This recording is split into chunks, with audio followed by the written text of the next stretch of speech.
Assalamualaikum dan salam sejahtera. Anda sedang menonton Buletin Awani bersama saya Hakim Rahman langsung dari World Trade Center WTC. Baik, banjir di dua negeri di Terengganu dan Kelantan dilihat semakin memburuk. Di Terengganu contohnya, semua daerah dilaporkan terjejas dengan Jabatan Kebajikan Masyarakat memaklumkan di Terengganu terdapat lebih 103 pusat pembinaan sementara yang telah pun dibuka. Dan untuk mendapatkan perkembangan lanjut, kita bersama dengan Wakil Extra Awani di Terengganu, Nur Fazliza Ali. Fazliza, bagaimana keadaannya ketika ini? Adakah daripada angka-angka yang diberikan daripada info bencana JKM, ia menampakkan keadaan yang semakin memburuk. Tapi Fazliza sendiri berada di Terengganu ketika ini. Mungkin boleh dikongsikan gambaran keadaannya ketika ini di sana.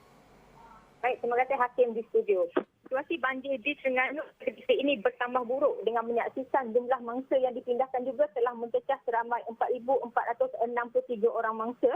Dan setakat jam ini juga daerah Kemaman masih merekodkan jumlah mangsa tertinggi dengan 2,158 orang mangsa, diikuti Siu dengan 24 orang mangsa dan Hulu Terengganu 689 mangsa, diikuti 792 mangsa di Besut. Manakala di Dungun Pulau Hakim ramai 145 mangsa masih terjejas, diikuti Kuala Nerus ramai 182 mangsa.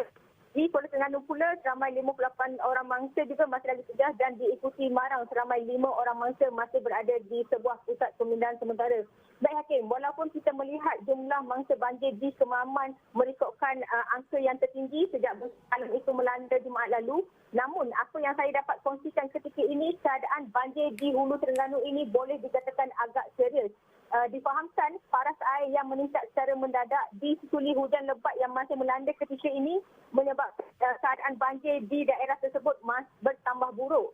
Dan saya juga difahamkan pasukan bomba yang melakukan operasi menyelamat di kampung Lubuk Paik Hulu Terengganu turut terkandas, di mana laluan untuk mereka keluar dan melakukan misi menyelamat itu ditenggelami air dan menyebabkan pasukan penyelamat tidak dapat keluar bersama penduduk dari kawasan berkenaan.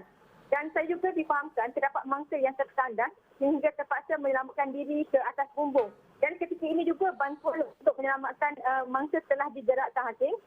Selain itu, menerusi maklumat awal yang saya terima, terdapat juga PPS di daerah Hulu Terengganu ini dilanda banjir dan operasi memindahkan kesemua mangsa masih dijalankan.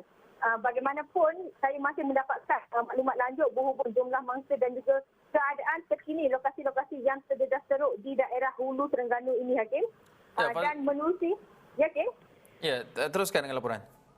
Baik, Hakim, menerusi laporan Sekretariat Jabatan Bencana Negeri Terengganu, sebanyak 14 PPS telah dibuka di daerah Hulu Terengganu ini bagi menempatkan 274 keluarga. Dan secara keseluruhannya, setakat ini sebanyak 91 PPS telah diaktifkan di seluruh Terengganu membahagikan ke 88 daerah di negeri ini.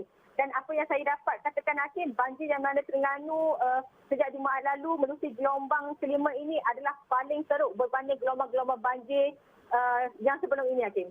Ya, Fazliza, sebentar tadi Fazliza ada maklumkan usaha menyelamat itu berdepan sedikit cabaran. Mungkin boleh perincikan daripada pengamatan ataupun bagaimana Fazliza melihat usaha-usaha menyelamat. Apakah cabaran besarnya? Sebab kalau kita ingat banjir berlaku di Selangor hujung tahun lepas, antara cabarannya adalah pihak penyelamat juga sukar untuk ke lokasi untuk membawa keluar masa-masa berjadi. Apakah cabarannya bagi pasukan penyelamat ketika ini di Terengganu?